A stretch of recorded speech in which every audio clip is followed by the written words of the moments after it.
the scars you left on my skin. We fight and we fall, then we rise through it all. So we find what we want, and we lose it all again. Your touch on my skin, pull me close, take me in. Just me, just you, left in the moment.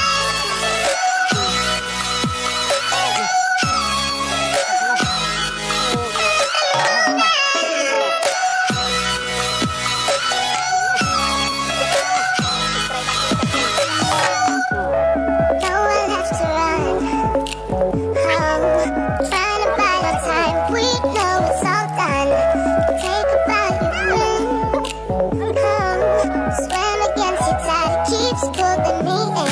We fight and we fall, and we rise through it all. So we find what we want, and we lose it all again. Your touch on my skin, pull me close, take me in.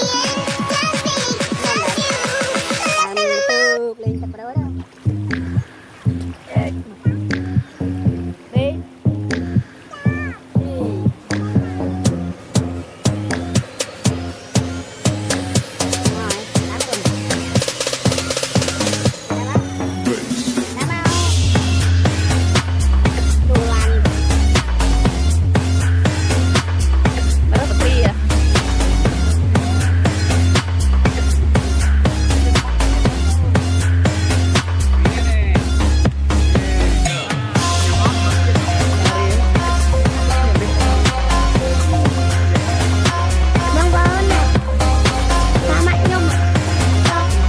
you,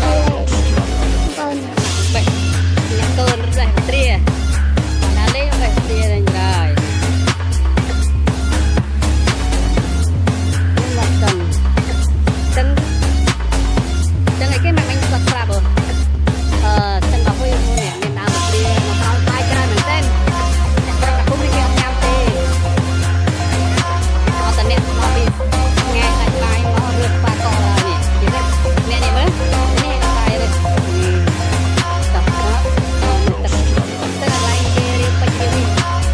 the moment.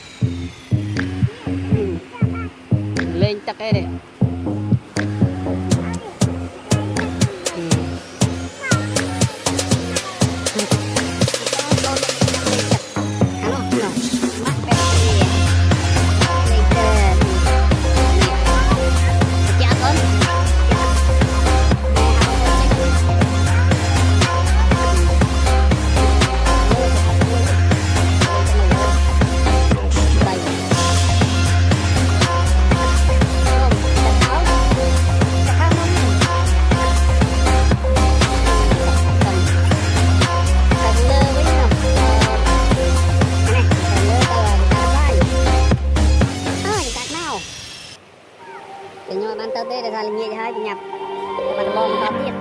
Pacing back and forth.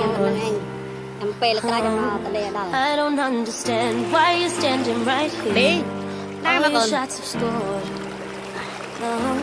Scratching at the scars you left on my skin. We fight and we fall, then we rise through it all till we find what we want, then we lose it all again. Your touch on my skin, pull me close, take me in.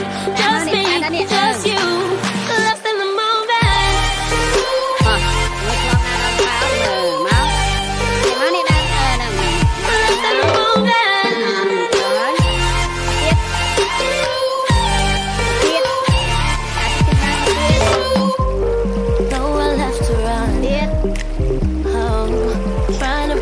Time we know it's all done.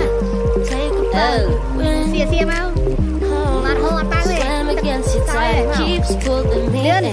We fight, we fall, we rise through it all till we find what we want, and we lose it all again. Your touch on my skin.